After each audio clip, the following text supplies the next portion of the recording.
Hey everybody, Sharon here from VidGamiac.com. Here we are today back in the Lullaby for the Dark Update to Dead by Daylight, going for the Adept Huntress achievement.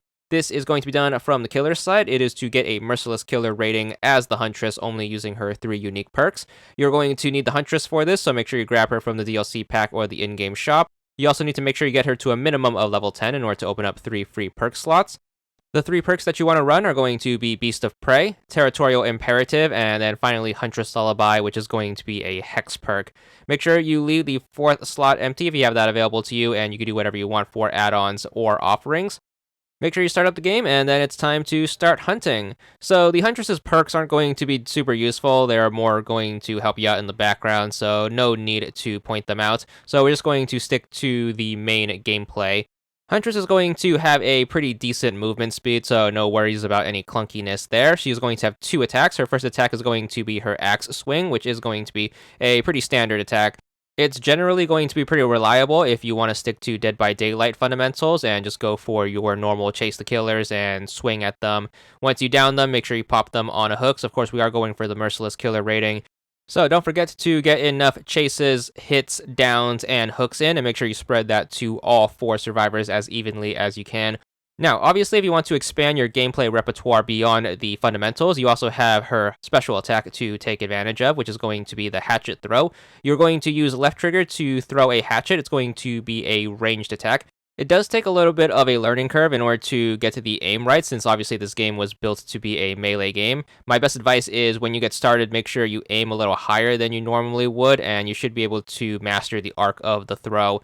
You can carry 5 hatchets at a time, and if you need to reload, you can do that by opening one of the various red lockers spread all over the map. If you ever run out of ammo, the lockers are going to glow, so you shouldn't have any difficulty finding their location. So make sure you stock up frequently, but make sure you don't waste too much time reloading on ammo. Now that you understand her basics, the most effective way to utilize the Huntress is to use both of her attack types in combination with one another. So the most ideal survivor engagement you can have is to chase the survivor into a straight line in front of you. Make sure you throw a hatchet in order to damage them. That should also pressure them to turn in order to avoid getting hit with a second hatchet. And then what you can do is you can just follow up with your normal melee attack in order to down them. So whenever chasing a survivor who is going to be at full health, it's best to use the hatchet first and then follow up with a normal melee attack. The reason for that is the hatchet is going to have a way smaller cooldown time than your normal attack. So you want to make sure you use the faster attack first and then use the big attack to finish them off. That being said, you can use the hatchet to down an already injured survivor, so if you find the opportunity to pick someone off from a distance using the ranged attack, make sure you do so.